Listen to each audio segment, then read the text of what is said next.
It's been a couple of weeks now since I've been cooking in my new crisp and bake air fry toaster oven. After my first few failed attempts, which I'm going to share with you guys throughout this video, I must admit that this is actually a very handy piece of appliance to have in your kitchen, and I'll also share some tips with you on what to do and what not to do. So keep on watching. First, a simple toast test, and I'm just going to use the first shade level here. And you can hear that it has quite a loud ticking sound, and I guess that's just going to take some time getting used to. And remember to not leave the baking tray underneath, because that will stop the heat from cooking the toast underneath. Here you can see that it's done a fairly good job, it's just that the top side is slightly darker than the bottom side. Next, I'm going to air fry some frozen fries, which are just a medium cut. And I'm going to keep the drip tray underneath just in case, because it's the first time I'm using it. Switch it on to air fry, and I'm going to put it on for 10 minutes first.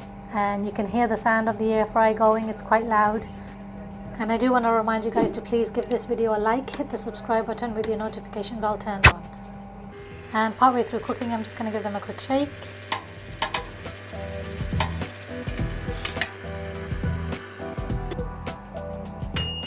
Okay, so 10 minutes later, you can see that the fries are not really done. So I'm going to pop it back in the oven for another 10 minutes. So after the second round of cooking, the fries are a nice golden brown color. The edges do seem a little darker than the middle part, and I'm wondering if having the tray underneath is blocking the cooking process, because it's stopping the heat from going underneath the mesh tray. So I would definitely try it without having the tray underneath there, because there doesn't seem to be anything dripping anyway. Onto some simple breast pieces now. I'm going to keep the tray underneath in case anything drips. Switch it on to air fry and switch it on for 20 minutes. 20 minutes later, the chicken looks done. There are a couple of drops on the tray, but the chicken does look fairly dry. It is cooked on both sides, but it definitely is dry. I think maybe next time I would try and put it on for 15 minutes first and then see how it is. And I didn't add any oil to this chicken either, so maybe next time I'll add a little bit of oil to the marination. And my last test for you guys are some frozen fish pieces.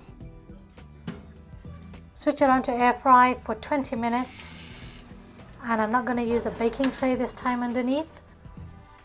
So 20 minutes later, they have come out into a nice golden color. They are completely cooked and completely crispy on the outside. Perfect. So I think the best thing to do when you're using the air fryer is to not use the baking tray underneath, as that just blocks the heat from going into the mesh tray. And also cook in the middle level. So as an added bonus for you guys, I did do an online search and I came across this set of instructions on the cooking times for using the air fryer. Now, based on the reviews that I read and when I bought my oven, these instructions are not included in the box. So you can just refer to these when you're using the air fryer as a guideline on how long to cook your food.